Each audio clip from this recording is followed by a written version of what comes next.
Define parameters of program. Olá, eu sou a Priscila Franco, voz da Michael Burnham, e você está ouvindo um podcast da rede Trek Brasilis.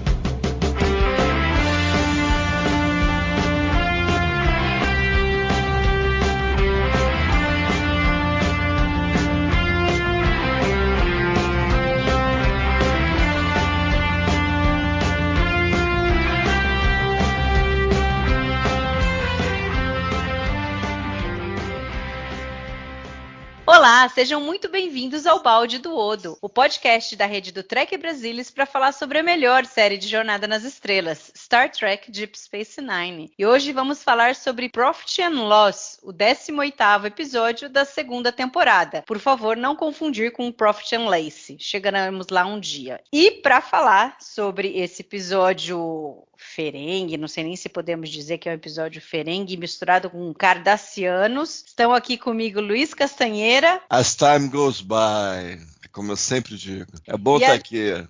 E Alexandre Bertolucci. Olá a todos, é um prazer estar aqui com vocês novamente. Não sei se esse episódio no conceito do Alê, ele tem grande estima, porque assim, esse episódio, ele tem algumas coisas interessantes, eu acho que também tem, assim, oportunidades perdidas, e tem alguns problemas, algumas coisas esquisitas. Mas esse episódio foi baseado em grande parte, eles até reescreveram depois o roteiro para não ficar parecido demais com Casablanca. Ale, isso daí conta a favor com o episódio ou no fim eles não souberam levar muito bem isso? O Quark, como o Humphrey Bogart, ficou meio esquisito. Bom, então, Casablanca é um dos meus filmes preferidos. O filme lá de 1942, do diretor Michael Curtiz, Humphrey Bogart, Ingrid Bergman. E, de fato, eles quiseram fazer um roteiro aqui baseado no filme. Uma homenagem, vamos dizer assim, como eles já tinham feito com alguns outros filmes em alguns episódios anteriores. A gente já comentou aqui Poderoso Chefão, Yentl, enfim, alguns outros filmes. O filme Noir. E, nesse caso aqui,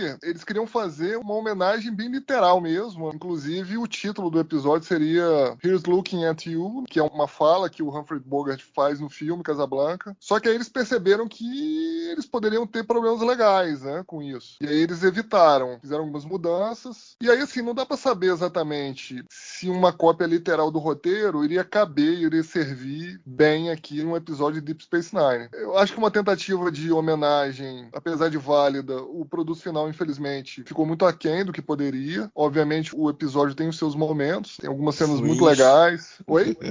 Tem seus momentos ruins.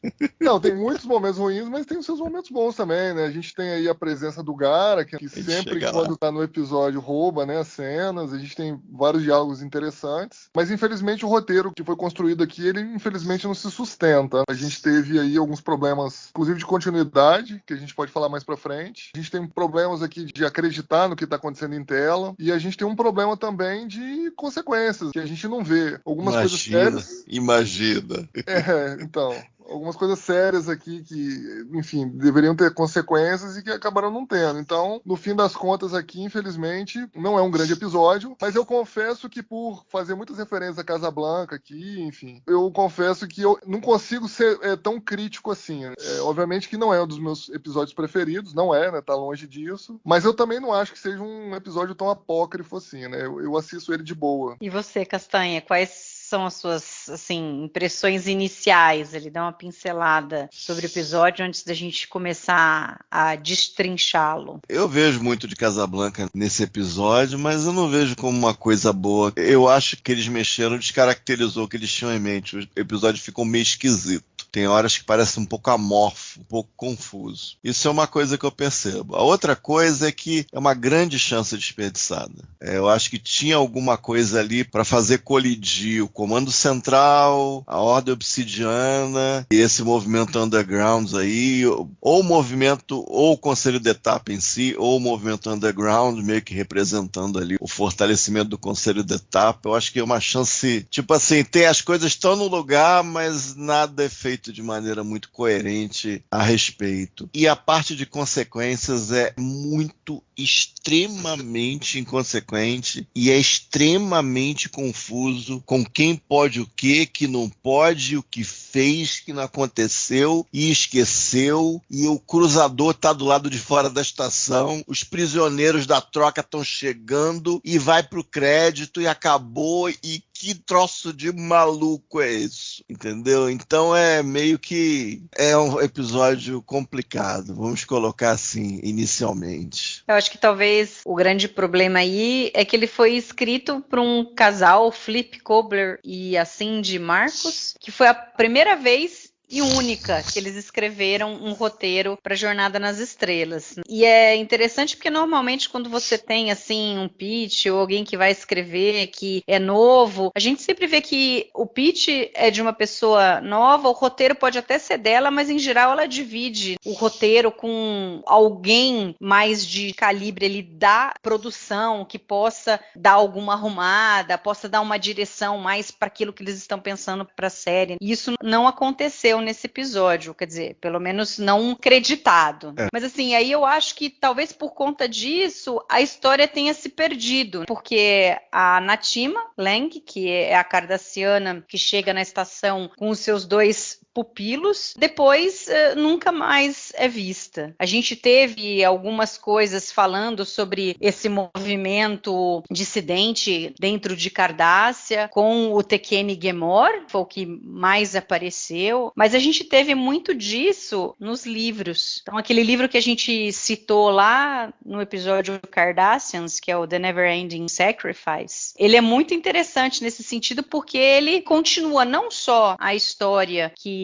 a gente viu em Cardassians, mas aqui em Profit and Loss também, porque a Natima é citado esse movimento dissidente que envolve o Tekene Gemor, que envolve o Kotan Padar, que era o pai do Rugal, do menino cardassiano que tinha sido adotado em Bajor. Então, realmente, Castanha, você tem toda a razão. É uma chance incrível que foi perdida, e eu até acho que podia descartar totalmente essa história dessa paixão do Quark com a Natima, e se tivesse sido focalizado somente nessa questão aí política de Cardassia, teria sido um episódio 4 estrelas, porque quando o Garak está envolvido, sempre tem coisa boa. Então é uma pena que eles não seguiram nessa toada e escolheram, digamos, como a história principal, o romance da Natima com Quark e essa questão aí dela ser uma dissidente, o que ela estava pretendendo, quem eram esses estudantes dela, qual que era a consequência disso para Cardassia. A gente tem alguma coisinha assim do Garak falando sobre isso, mas é muito pouco. Ale, você também teve essa sensação de que foi a grande oportunidade perdida aí para Deep Space Nine? Então,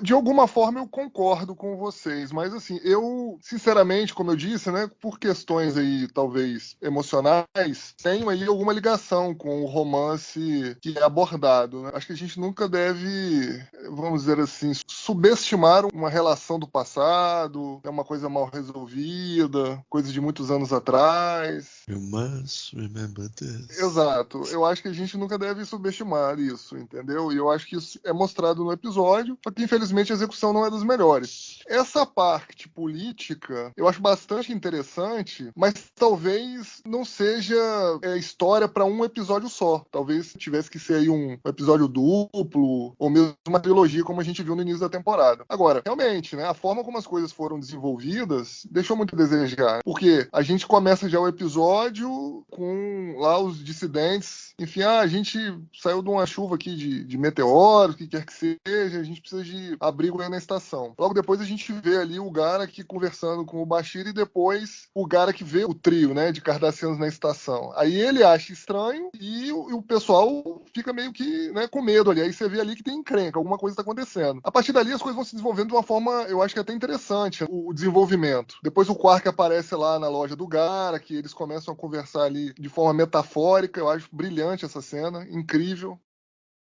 Well, this is the latest style on my home world. Do you like it? I'm no expert in Cardassian fashions. What do you think? Oh, I don't know. It's been so long since I've had a Cardassian customer. Then you're in luck. There's some on board the station right now. Now that you mention it, I think your lady friend might find this style very appealing. You're old friends, aren't you? You're very perceptive for a Cardassian. It would have been hard to miss the way you were looking at her. It would have been hard to miss the way you were looking at her. Personally, I find this style a bit too radical.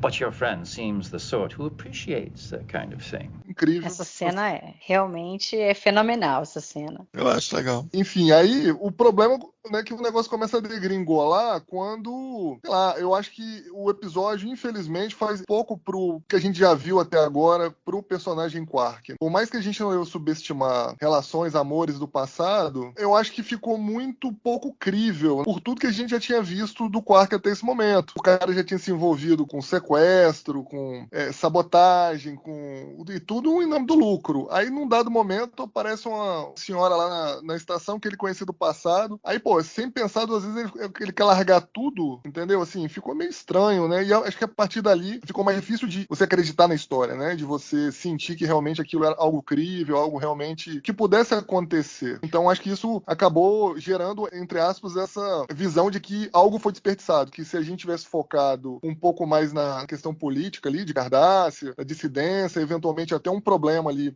como o Luiz colocou, da Ordem Obsidiana, com ali o governo central, mais os dissidentes ali, seria uma coisa mais podia fazer, porque ele até tinha o personagem, eles trouxeram aquele outro cardassiano, ele podia, se ele foi da Ordem no passado, ele conheceu, ou ele sempre foi militar, nem importava, ele estava no comando central ali, ele era militar naquele momento, tinha o Garrick que serviria como um proxy ali para a Ordem Obsidiana, e aqueles fariam do Detap, então faria o triângulo perfeito, entendeu? Em termos de microcosmos. Aí Então, você tá falando a base para contar essa história que eu achei que era a história, estava até ali, entendeu? Isso é que me deixa mais por conta, tipo, caraca, a história é errada. Esse Casablanca aí, Ferengue Cardassiano, foi bola fora. Mas deixa eu fazer um parênteses, isso que o Ale estava falando, eu acho que quando a gente vê o Quark lá em Necessary Evil, ele é um cara mais assustado, é um cara mais ressabiado, ele não tem tanta liberdade para fazer as coisas que ele tem desde que os cardassianos foram embora e a Federação chegou na estação. Então eu consigo, na realidade, imaginar um Quark um pouco diferente naquela época, que talvez ele não se arriscasse, porque se ele se arriscasse e fizesse besteira ali, ele poderia ser executado pelos cardassianos, que não iam fazer diferença, entendeu? Não teriam nem dó e piedade dele. Então eu acho que talvez ele pudesse ser um pouco diferente, e aí não seria esquisito ele ter tido esse grande amor aí, ele fala, né, foi um mês de um grande amor entre os dois. Na realidade, para mim, o grande problema dessa história deles é que eu não vi muita química ali entre os atores, eu não sei se a Mary Crosby não entrou bem no papel, um ou outro momento, assim, eu acho que precisaria de mais tempo de você ver os dois, não foi algo que, não, você viu os dois juntos, você já percebeu que tinha alguma coisa ali, não, talvez fosse algo que a gente precisasse de mais tempo para conseguir ver ali uma relação passada entre eles. Eu acho que se não fosse isso, talvez não fosse um problema essa história. Eu acho que aqueles clichês de romance tracker da semana. Tem muita coisa.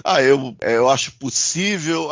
O Quark se envolveu com uma cardassiana. A cardassiana era do serviço de informação, que eu suponho que seja algum tipo de jornalismo.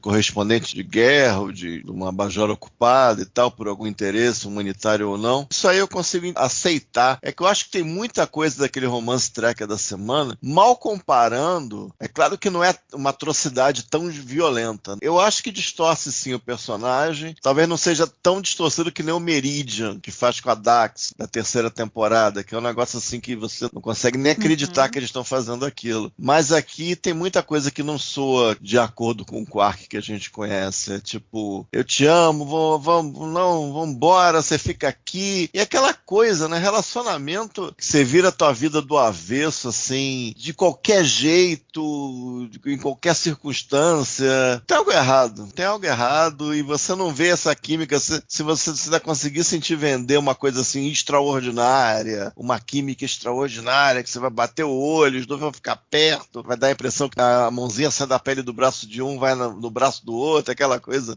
Que eu gosto de dar exemplo, aquela série Farscape, o Ben Browder e a Claudia Black, Sim. quando eles ficam perto, dá essa impressão que tem uma mãozinha saindo da pele de um, indo na mãozinha saindo da pele do outro. Então aqui a gente não teve nada assim extraordinário. Então a gente tem muito aqueles romances trekkers da semana que as pessoas têm que se apaixonar ou se reapaixonar ao longo de uma hora e pela força do roteiro. Tem porque tem. E isso aí é complicado. Por isso que eu ficava vendo a coisa política em torno. Eu falei, não, mas a coisa política é muito mais interessante do que isso aqui. Isso aqui não... O final é inevitável, o final já é dado. O final é dado. Não por a gente estar vendo de 30 anos, mas porque a gente conhecia esse monte de clichês de romance track da semana naquela época. Então, para quem viu a primeira vez, o final já estava dado. E acaba ficando muito insatisfatório. A parte do romance fica muito insatisfatória. E tem cenas estranhíssimas. Aquela coisa do phaser. Aí depois que o cara cai, aí ela muda, assim, completamente. Ela nem sei, eu não sei nem descrever aquilo ali, entendeu? Ela tá de um jeito, ela muda completamente a atuação e eu não sei de onde que aquilo veio, a não ser dos poderes do roteiro, o poder do diretor. Faz isso aí, minha filha. Por quê? Porque eu tô te pagando pra fazer, então faz aí, sabe? Então, é um negócio muito esquisito. Ainda que tenha algumas cenas, eu acho... Mas me incomoda. Ainda que tenha algumas cenas, eu acho que todas que eu poderia mencionar aqui até o final, eu acho que todas envolvem o Garak de uma maneira ou de outra, inclusive. Minto, tem uma cena do Quark e do Odo um pouco grande, mas também é legal. Tem os fragmentos, assim, entendeu? Pra eu falar assim, pra ser bem honesto, é um episódio muito esquisito, entendeu? E tem aquele final porco, igualzinho Playing God. Final porco mesmo, totalmente porco, em termos de consequência do que eles colocaram na mesa. No final nada é resolvido de acordo. Aquele final porcão também volta aqui, o final porcão a atacar. O final realmente é triste, porque acho que se tivesse uma boa resolução, eu acho que o episódio teria ganhado muito. O que me incomoda mais no desenvolvimento do romance foi isso que o Luiz comentou. Depois, enfim, ela tá muito arredia com o Quark, ele já começa dando uma bolacha na cara dele quando encontra, e depois não dá nenhum tipo de abertura. E aí, de repente, ela puxa um phaser pra ele, atira. Depois que ela vê que o cara tá no chão, não era bem isso. Mas tira uma dúvida, né? O phaser tava em tonteio ou não tava? Ela falou que tava no mais fraco, ela fala. Tinha que estar, né? Tá, tudo bem. Fiquei aliviado.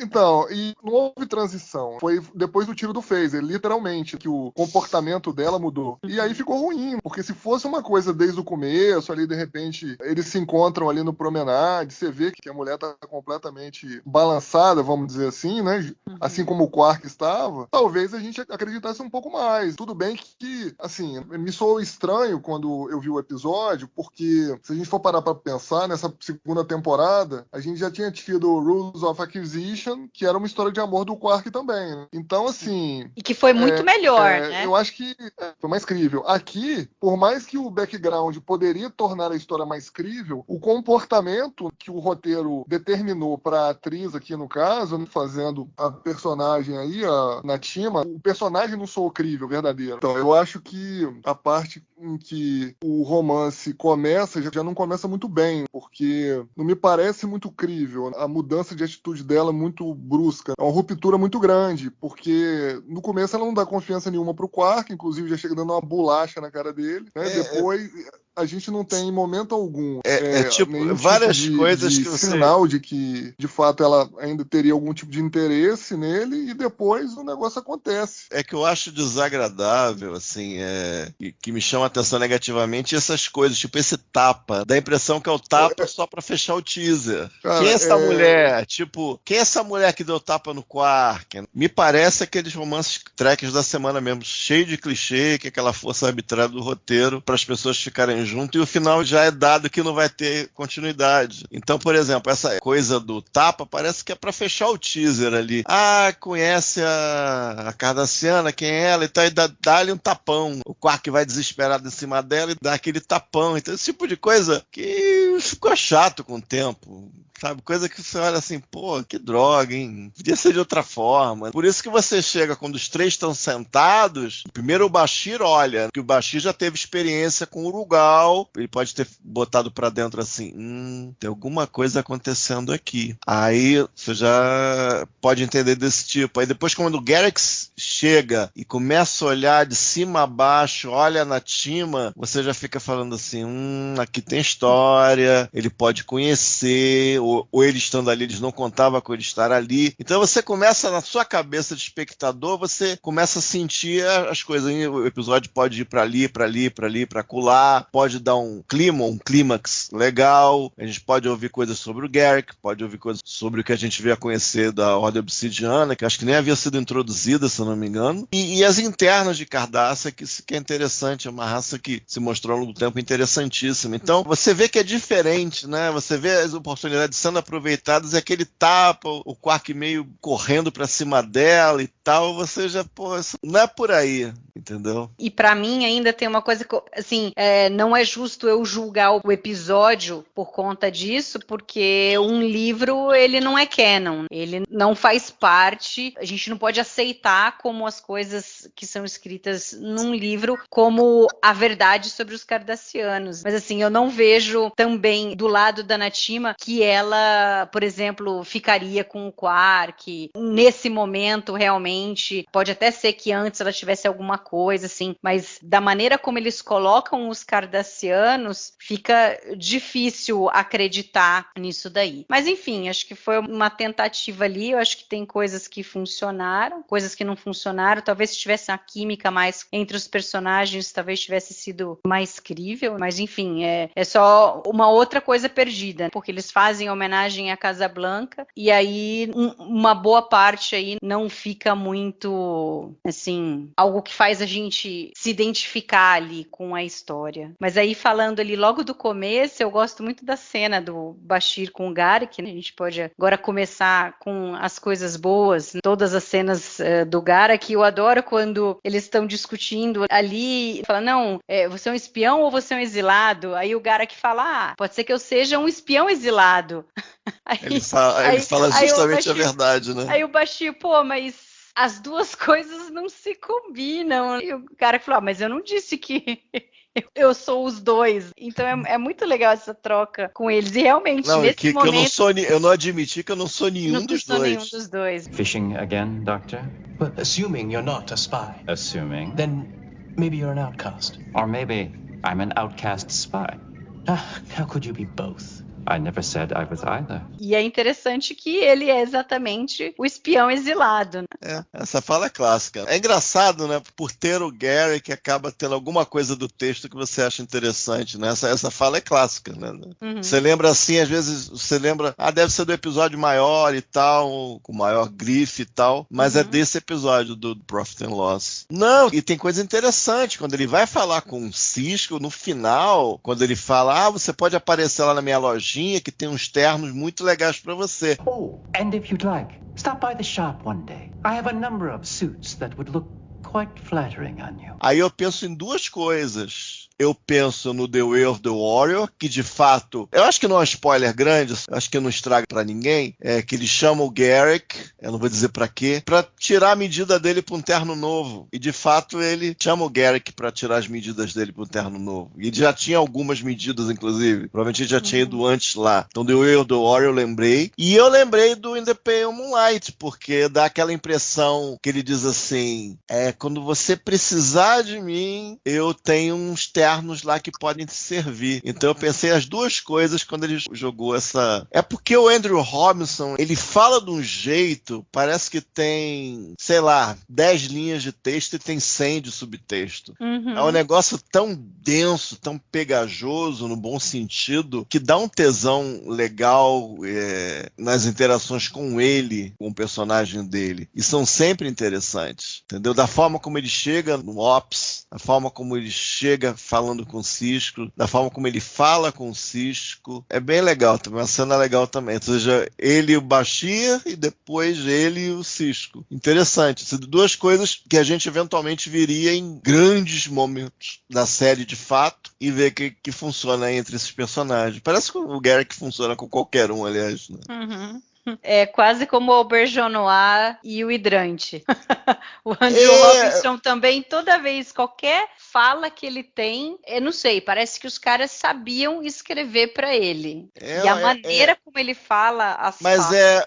Mas às vezes o René Auberjonois funciona com o hidrante, mas com um texto meio qualquer coisa. Uhum. Mas a questão é que com o Garak parece que dificilmente eles colocam porcaria na boca dele. É muito raro, entendeu? Aí você realmente fala, não tem cena... Aí você começa a pensar assim, até porque é diferente, um regular e um recorrente. Nesse começo, bem recorrente, bem esparsas as participações do Garak. Mas você acaba tendo a convicção, tem cena do Garak, as cenas do Garak devem ser legais. Você já vai para as cenas falando, eles não vão bobear. Você começa a criar esse círculo virtuoso com relação ao material que vai vir do Garak, como um todo. E isso é bem legal. E fora a cena na alfaiataria. Alexandre, e a cena na alfaiataria, você gostou? Então, na verdade, assim, antes de falar da cena da alfaiataria, pra mim o Andy Robinson, né, o Garak, assim, o personagem mais interessante, mais misterioso e mais ambíguo da história de Jornada nas Estrelas. Aí você pode colocar qualquer série, tá? Sim. Eu tenho uma teoria de que, como ele começou como um ator recorrente, convidado recorrente, vamos dizer assim, eu acho que ele tinha um pouco mais de cuidado em estudar as falas dele. Isso é conjectura da minha parte, tá? Isso não tem lugar nenhum. Mas eu acho que ele devia dar muito pitaco, assim, na hora de ler o texto dele e falar, cara, isso aqui podia ser melhor se fosse assim, vamos tirar isso aqui porque eu acho que não tem a ver com o personagem. Eu acho que ele participava muito, porque, assim, é muito... Tudo bem, né, que houve um desenvolvimento do personagem durante a série, mas você vê que, como se fosse uma espinha dorsal do modus operandi dele, a forma dele agir, meio que se mantém durante a série inteira. Então você sabe que o cara é interessante, que o cara é ambíguo e que o cara é misterioso, entendeu? Em momento algum, por mais que a gente tenha aí episódios, né, focados nele, onde a gente fica sabendo de um monte de coisa dele, mesmo assim a gente fica com mais dúvidas sobre outras coisas do que certezas. Então eu acho que o Andy Robinson, ele dava muito pitaco, tanto que depois ele veio escrever lá o livro lá, né, Stitch in Time e tal. Então acho que tem muito da participação dele, assim, na construção do personagem. E sobre especificamente as cenas, né, a cena que eu gosto mais é a cena na alfaiataria, né, que ele tá lá conversando com o Quark e ele lá falando, explicando a situação da Requena lá, no alto comando e, enfim, aquela coisa metafórica que ele rasga ali o vestido, aquilo é sensacional, entendeu? É sensacional. Oh, you'd be surprised how detrimental a poor choice of fashion can be. Take this dress. It may be all the rage now, but in a very short time, it can become tiresome, an affront to the eyes. Certain people might even think it's objectionable. And then, I've been in this business a long time, and I know there's nothing worse than following the wrong trend. Now, you're a smart fellow, with your own inimitable sense of style. Perhaps you should mention this to your lady friend.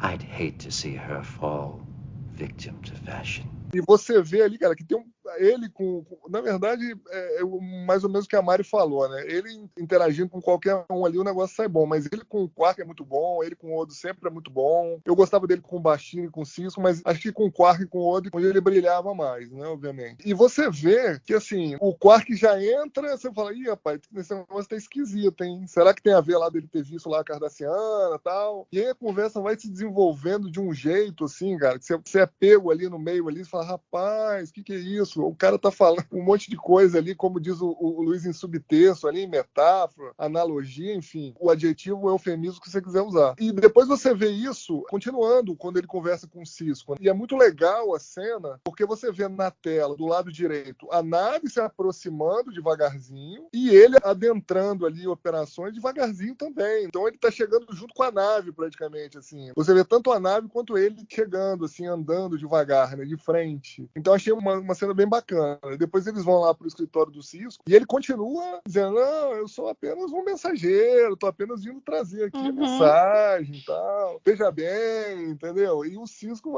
meu amigo, né?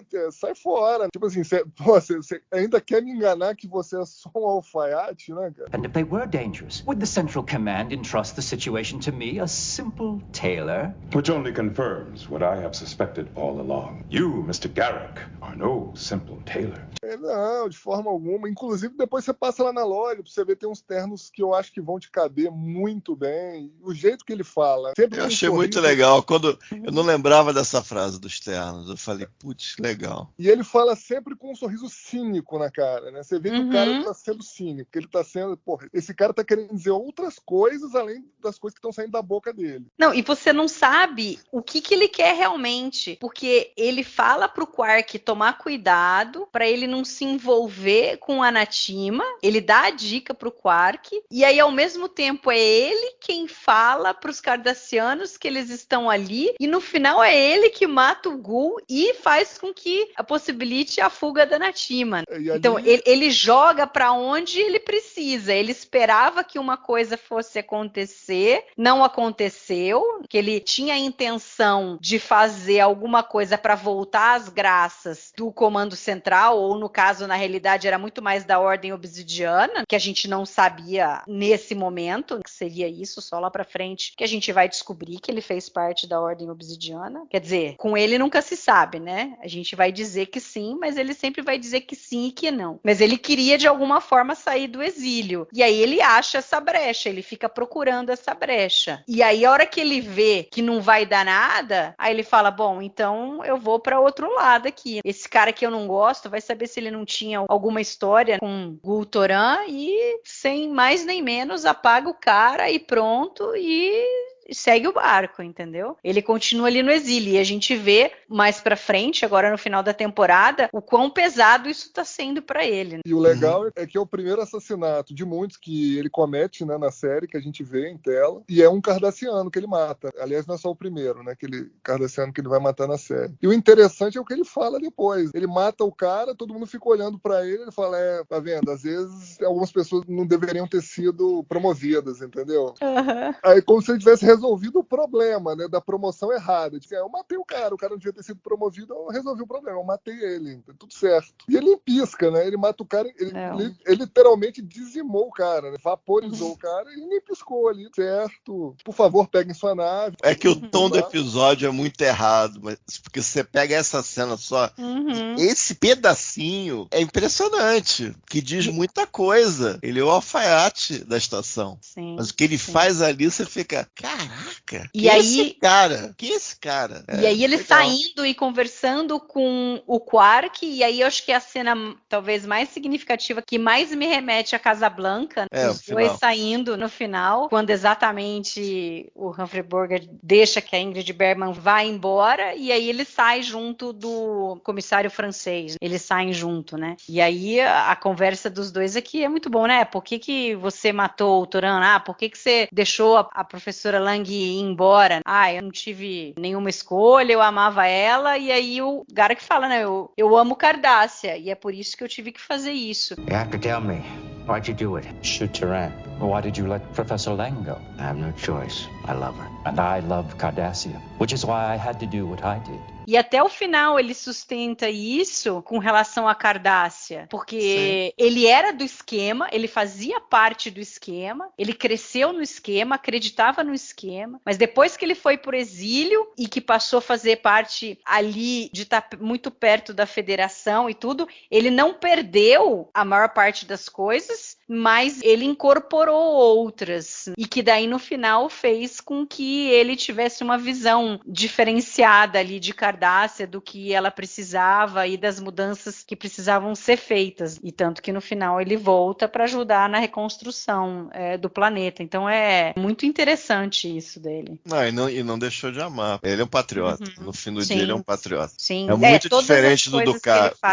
Ele é muito diferente do Dukat. O Dukat dizia ser patriota para satisfazer aquela historinha heróica que ele tinha na cabeça, que ele se iludia que ele era o herói patriota e tal, mas não, o patriota era o Garrick. E eventualmente o Damar também. E o legal é que essa última cena faz conexão com a primeira cena que ele aparece, né? Que ele tá contando a história lá pro Dr. Bashir durante o almoço. Né? Sim. Tá fazendo uma referência lá de que, olha, teve que matar lá porque era o melhor lá para aquela etnia, né? Para aquela raça, enfim, para aquele planeta. E no final das contas é o que ele faz. É o que ele o Alexandre falou uma coisa interessante. Esse tipo de detalhe, porque a participação do Garrick em relação ao todo do episódio é pequena. Então, para você ter esse nível de detalhe, como essa coisa desse callback pro comecinho, que é um negócio que é uma cena morta, que você tá vendo ali, eles estão comendo, você não tá nem ligando, colocar coisa nessa parte, dá a impressão que ele realmente interagia com os roteiristas, né? Pra ele conseguir colocar isso lá na frente. Não, dá uma reforçada e tal, coloca um negocinho assim, dá a impressão que ele realmente participava,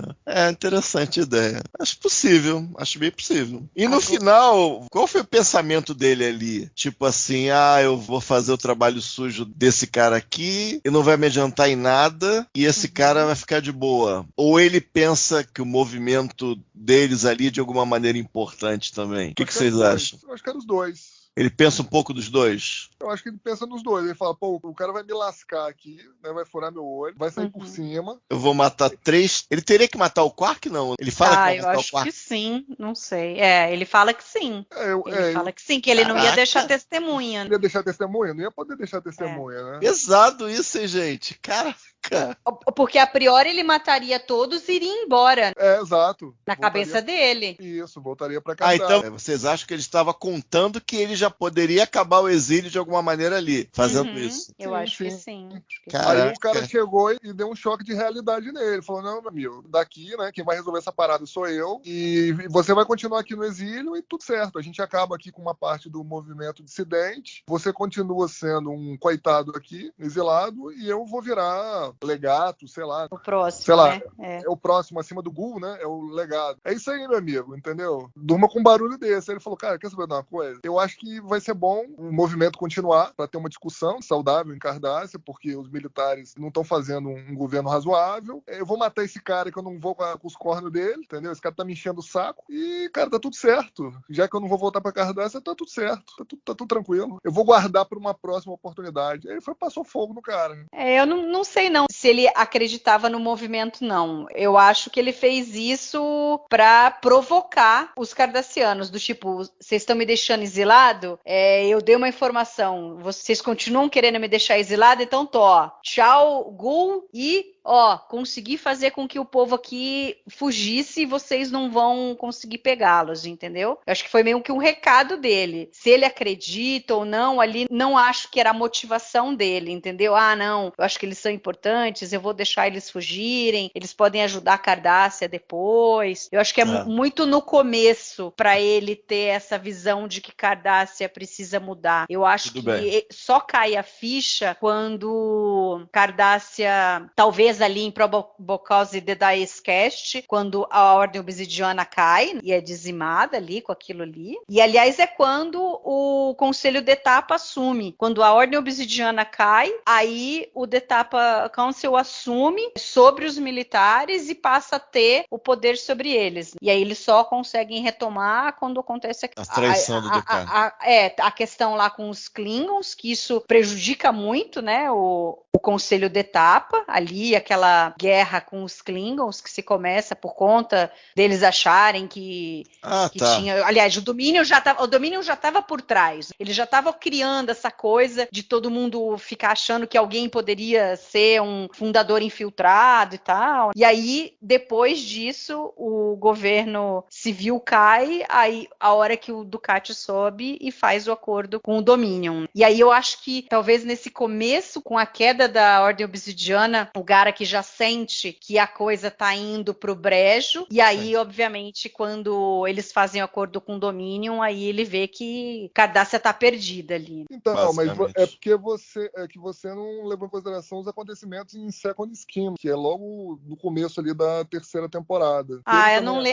Eu não lembro o que ele fala disso. Eu lembro bastante da Kira e da relação dela com o Tekene Gemor.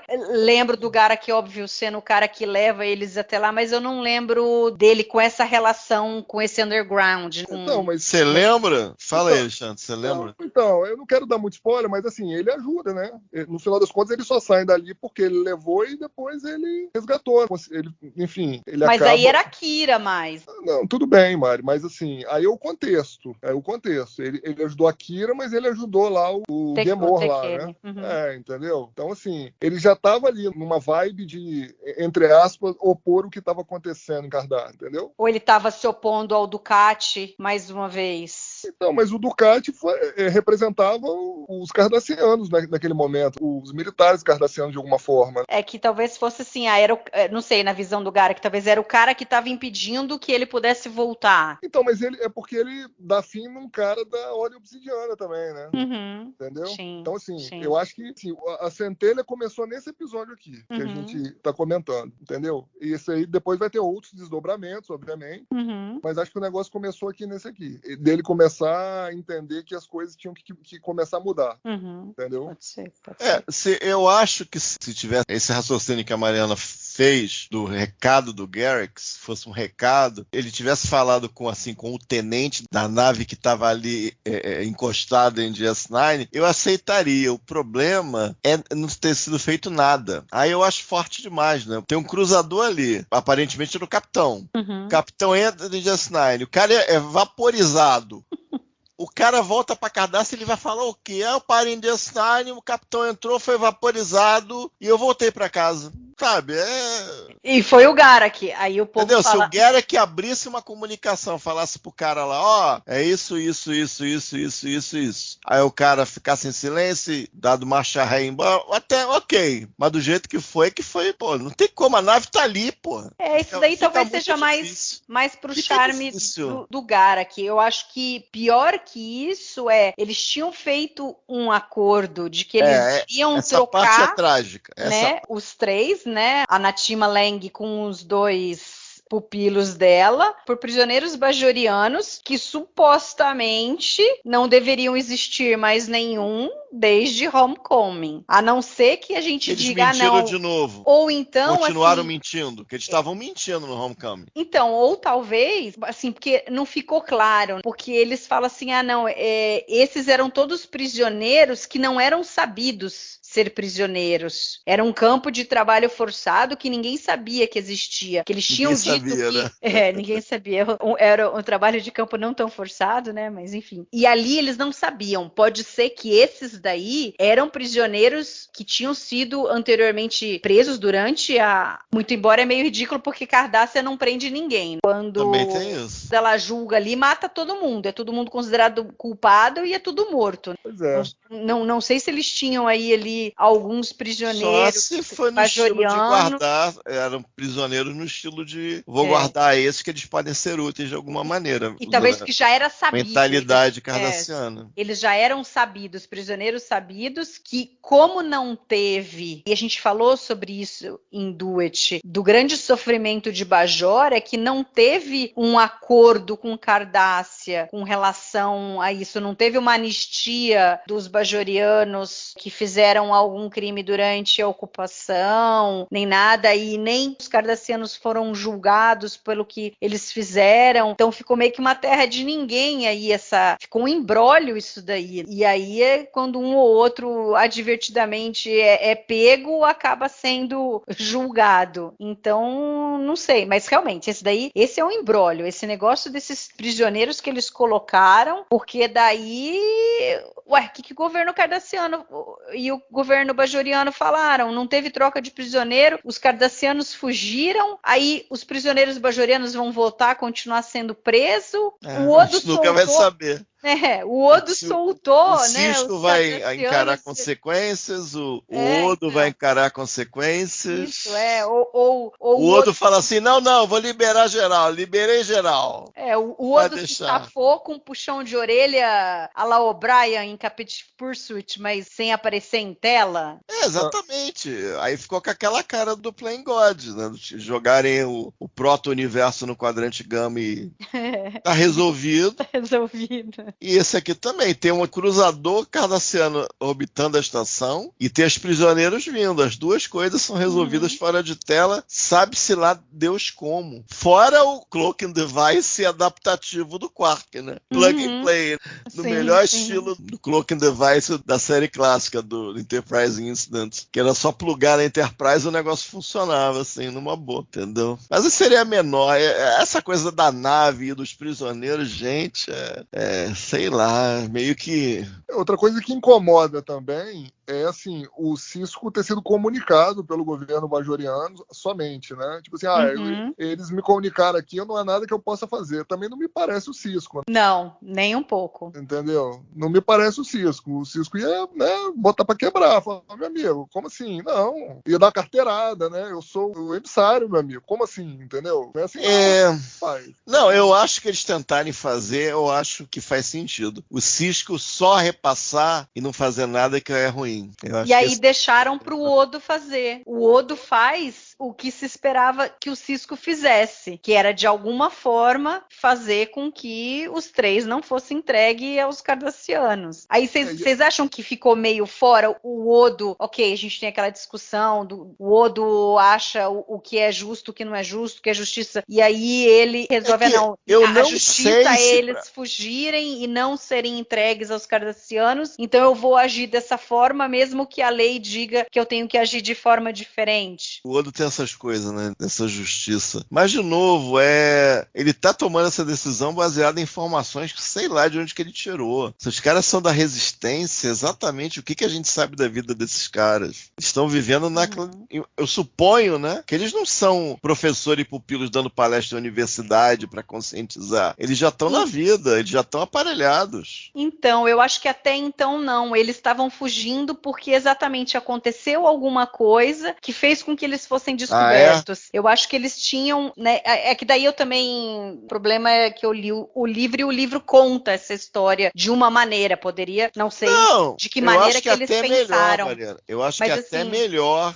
Ela era professor mesmo, estudante, dando palestra e tal. Isso, era a forma deles encontrarem pessoas com cabeça semelhante, né? E eles isso poderia ter sido feito mais claro no episódio. Sim.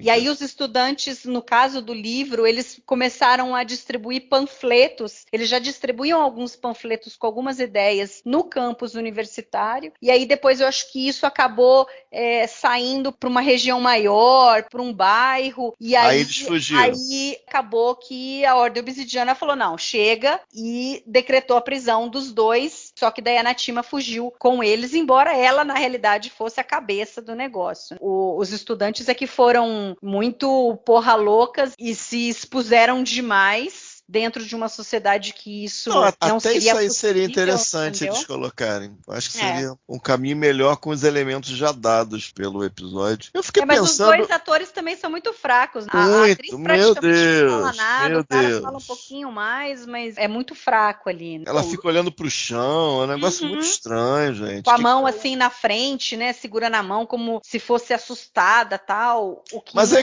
algo que a gente pensando vê aqui, nos cardassianos. será que é estritamente necessário? Precisaria ter... Não teria um jeito mais suave de não ter a troca de prisioneiros? Eu não sei se a troca de prisioneiros é necessária para a trama. Só precisaria segurar eles ali um pouco e eventualmente ter a cena ali para eles se mandarem. Da mesma forma que em Cardassian... Eu não sei se é necessária essa os cena cardassianos da troca pediram de que segurassem um Rugal lá para o pai chegar, e aí o pai fez a requisição de que ele voltasse para Cardassia, e aí o Sisko tinha que decidir se ele voltaria ou não. Eu acho que aí talvez fosse algo semelhante. Os cardassianos dizendo, não, eles são fugitivos, eles são terroristas, e talvez eles tivessem que ir lá para apresentar provas disso. Talvez bastasse isso, não precisaria mandar a nave com prisioneiros. Não precisava.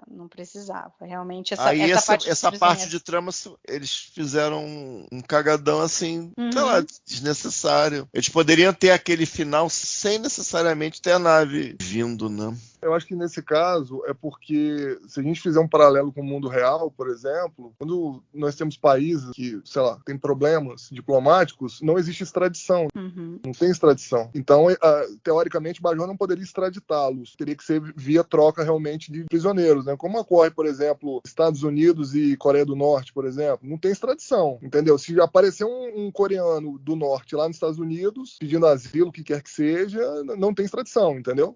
Então, eu acho que aqui é mais ou menos a mesma coisa. Os caras foram lá pro território bajoriano e falaram, cara, a gente precisa fugir. E aí, assim, a negociação foi baseada nisso, né? Olha, então, não podemos extraditá-los. Mas em Cardassians a gente não vê isso. Não, mas o do menino, você tá falando? Isso. Mas o menino não é extraditado, ele é devolvido e ele é menor. Então, mas ele tinha sido adotado por bajorianos. Por que Bajor aceitou conversar com Cardassia? Mas aceitou de novo conversar, né? Tanto que fez a troca de prisioneiros. Os canais diplomáticos estão abertos, só não tem extradição de prisioneiros, unilateralmente, eu quero dizer, entendeu? Mas o menino foi embora sem que Bajor ganhasse nada com relação a isso. Então, mas aí tecnicamente não é extradição, né? Agora, assim, a gente ele sabe era que mais pra cidadão frente cardassiano. a gente Exato. sabe, mas esses daí também são cidadãos cardassianos e que cometeram um crime nos olhos da lei cardassiana. Mas enfim. Mas o Rugal, ele não pediu asilo. Mas ele diz claramente que ele não queria ir embora. Mas no final, se eu não me engano, tem um detalhezinho no final que meio que, independente do que o Sisko...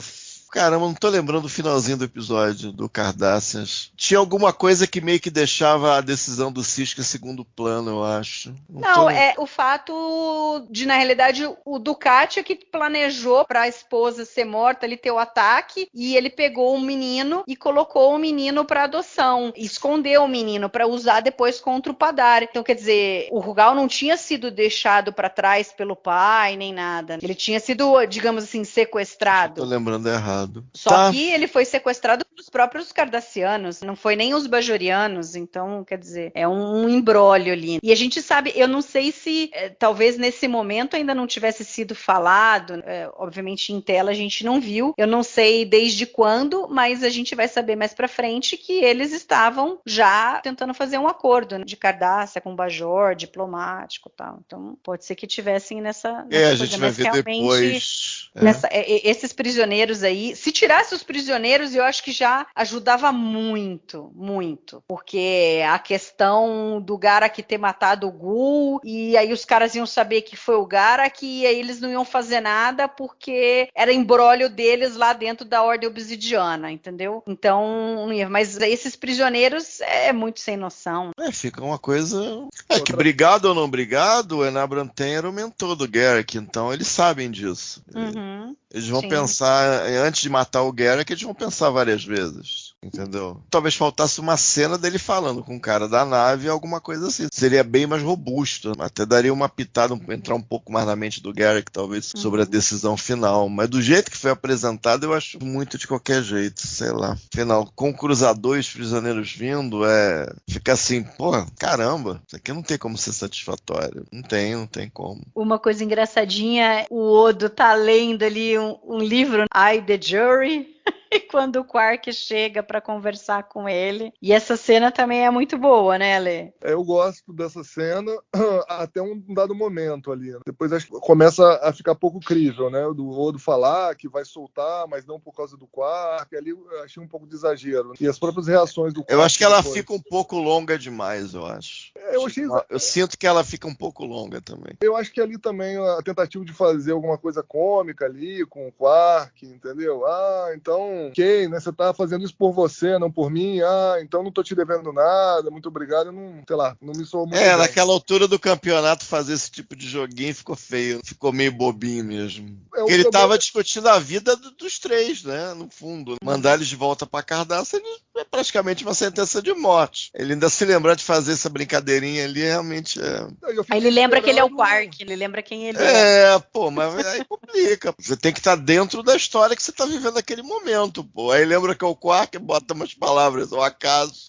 Tem que fazer brincadeirinha com o Odo. Bota lá 3, 4 linhas de brincadeirinha com o Odo. Pô, é dose também, né? Pô, caramba. Aí é dose também. Eu acho que eles são grandes juntos. Mas eu tenho a impressão que, além dessas coisinhas meio obrigatórias que colocaram, eu acho que a cena também fica muito grande. Aí, com certeza, na parte que o Quark se ajoelha, aí eu já fico meio, pô, cara, que isso? Sei lá. Eu acho que faltou ali, na verdade, quando o Odo fala que vai soltar os prisioneiros, você começa a imaginar, como assim? Ele vai soltar com base em quê? E, assim, será que ele sabe qual o tipo de repercussão que pode ter? Ele vai, sei lá, vai perder o emprego dele? Porque não é possível que ele vai soltar 3 prisioneiros que estão envolvidos numa troca. Ele sabia que estava definida a troca, mesmo assim ele solta? Então, no mínimo ele ia perder o emprego dele, ele estava ciente que ele ia perder o emprego dele, ou que algo mais grave poderia acontecer. E se Cardassian resolvesse alguma represália do tipo, então vamos invadir de novo,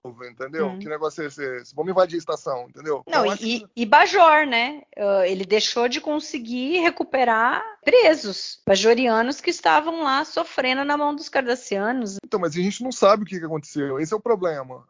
Não sabemos. Entendeu? A gente não sabe. E se os caras trocaram? Tipo assim, eu vou te dar os bajorianos assim mesmo, entendeu? Esse é o maior problema, eu acho. A gente não sabe o que aconteceu. Não, a gente não sabe, Entendeu? Então, eu acho que assim, o Odo, ele tomou uma decisão ali, tudo bem, né? Preemptiva, com base nos princípios dele, mas, cara, ele ali tá representando o Bajor, né? Ele não pode simplesmente fazer isso. Tinha que ter algum tipo de setup ali pro modus operandi dele, pro modelo mental de tomada de decisão dele, e depois uma explicação plausível, do jeito que foi ali, cara.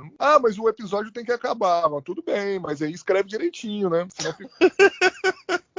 Entendeu? Senão fica difícil acreditar, né? Porque eles jogam a nave com aquele gol que aconteceu do Garrick, o Turan, sei lá, e jogam os prisioneiros. Não dá a impressão que vai ser duplo. Por algum momento você pode até pensar, você vê o tempo, vai ser episódio duplo, né? Você pode até pensar assim. Outra coisa também é que, assim, Luiz, eu também não sei, cara, se os prisioneiros estavam naquela nave, não, porque a nave chegou bem antes.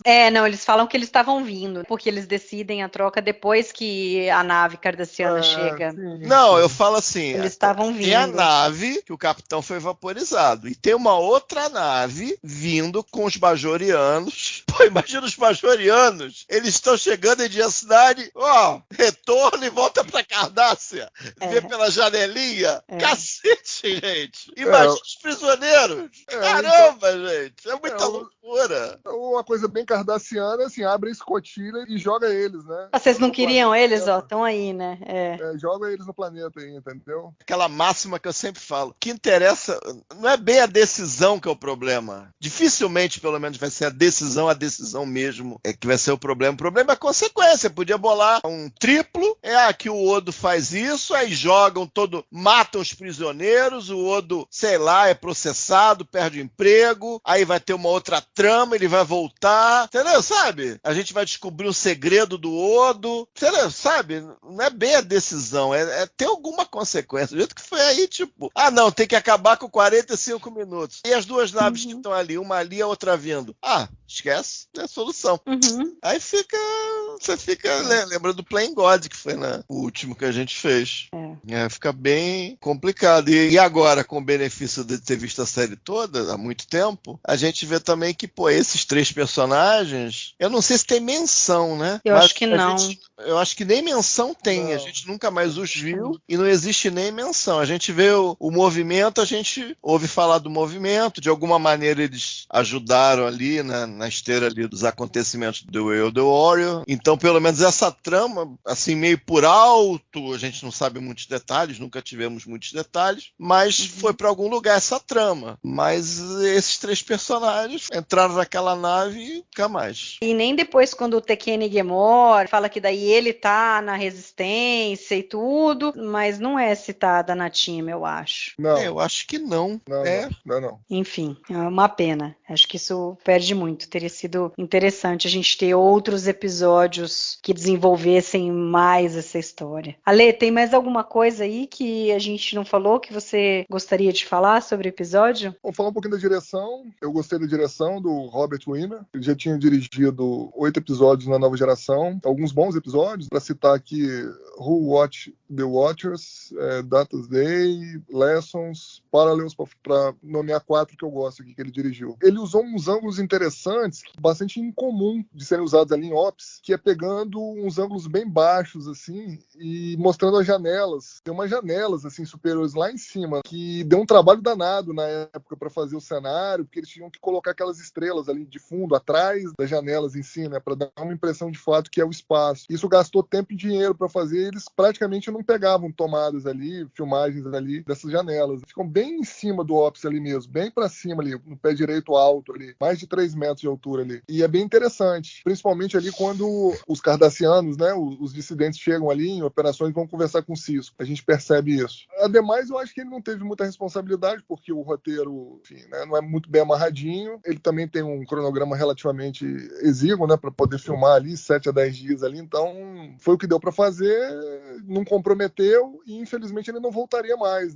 Foi o primeiro e último episódio dele que ele dirigiu na franquia, né? Ele não voltaria mais para dirigir nenhum outro episódio. Eu achei a ótima direção. Achei bem boa mesmo. Falando aqui um pouco, dando algumas trivias aqui dos atores, a gente já comentou, a Mary Crosby aí era a tia da Denise Crosby, a Tasha Yar da Nova Geração, e ela era, por coincidência, também neta do Bing Crosby, que era um cantor super famoso lá. Não é filha? Não é filha? Não. A neta é a Denise, não é isso? Não, desculpa. Ela é filha do Bing Crosby e ela é tia da Tasha Yar, da Denise Isso. Crosby. Na verdade, o Bing Crosby era o cara que era o ídolo do Frank Sinatra. Ele que cantava aquela música, tornou popular aquela música White Christmas.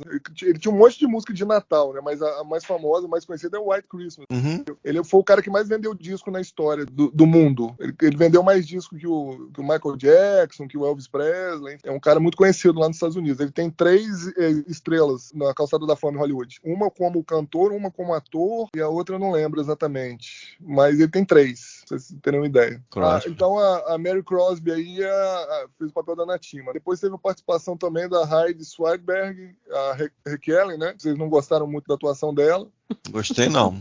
Por coincidência, ela era a Susan Biddle, que era a noiva, né, do George Costanza lá no Seinfeld, daquela série lá dos anos 90. E ela morre lá, um pouco antes do casamento, lambendo contaminados. Tinha a menor ideia, ia morrer sem saber. Se eu soube um dia, eu esqueci. Não lembrava disso, que era a minha atriz. O Edward Wiley, que fez o papel lá do Gutoran, ele já tinha feito um episódio na Nova Geração, o Governador Vague, episódio da 4ª temporada, The Mind's Eye. Razoável, mas nada demais o episódio. E também ele não voltaria, né, mais pra jornada. Ele faleceu um pouco tempo depois ali. Tem a participação do Michael Riley Burke, né, que já tinha feito também a participação na Nova Geração. Ele era o outro cardassiano lá. O outro estudante.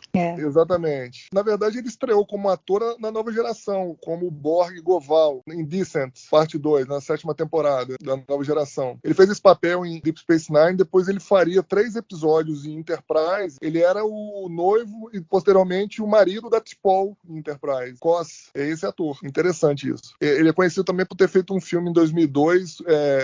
Ele fez o papel do Ted Bundy, aquele assassino lá, enfim. Michael Riley Burke. E por último aqui, talvez uma referência pouco conhecida referente a esse, embora eu já tenha citado, né, que o nome do episódio seria Here's Looking at You, né, que é uma fala do Humphrey Bogart para Ingrid Bergman no filme Casablanca. E aí eles trocaram o nome porque eles ficaram com medo de tomar um processo, né, já que o roteiro em si era muito parecido com o filme e o nome, né, daria toda a pinta que seria uma chupada realmente, né, aí não dá. Né? Que eu acho que tem outras coisas de Casablanca. Se eu não me engano, tem fala no Call to Arms. O Ron fala, né? Tá, mas aí é um caquinho, né? Aqui o episódio inteiro fosse uma releitura de Casablanca. E eles iam colocar o nome do episódio. Não, aí ia ficar óbvio demais. Essa fala... Uma coisa é homenagem, né? Igual eles fizeram lá, né? É ultra manjado. Você bota esse título, o pessoal ia buscar. Aí ia ver, não, tudo igual, não. Que estão abusando. Mas eles abusaram no James Bond. O Homem-Bashir é bem abusado, gente. Eles vão com vontade ali no James Bond, no Homem-Bashir. Mas eu também Reza a lenda que eles chegaram a receber telefonema, né? então. Por causa do Homem-Bashir. Eles foram na vontade, eles abusaram ali. Foram abusados, né? Eu acho que eles falaram assim, aquele episódio lá da segunda temporada, acho que a gente poderia ter feito mais. Ninguém falou nada, vamos tentar um negocinho a mais aqui. Bashir, Julian Bashir, pô, gente. Peraí, né? Sobre esse episódio, da minha parte era isso, Mari. E você, Luiz, tem mais alguma coisa? Eu gostei da direção, os ângulos que o Alexandre comentou. Esse tipo de ângulo baixo, explorar teto, explorar aquilo ali como uma coisa construída e tal, é sempre interessante. Os ângulos são interessantes, a maior parte do episódio. Eu não sei se os atores realmente não ajudaram muito os três cardassianos têm performances bem fraquinhas, mas não sei se é tão culpa do diretor ou não. Fica a dúvida. Mas eu acho que é isso. Acho que é um episódio muito complicado, que algumas coisas boas vêm muito por conta da qualidade que o personagem Garak tem escrito. É difícil você botar uma fala ruim na boca dele e a atuação sempre vem cheia de subtexto e você acaba ficando meio que, não, legal, tem essa ceninha aqui, ceninha acolá. Você acaba dando uma animada, mas é um episódio muito, muito complicado. Eu acho que ele é mais complicado que o Playing Gods, porque eu acho que a história comparar com o anterior, que é a história da Daxi lá do estagiário dela, eu acho que é uma história que dá pra levar, apesar da história do proto-universo ser totalmente absurda. Aqui a história, o romance é pra mim, aquele clichêzão da semana Trek, que tem vários exemplos ruins, talvez Meridia seja o pior de todos, e é uma coisa que é melhor esquecer. Porque quando o relacionamento não vai além daquele primeiro episódio, a gente já sabe que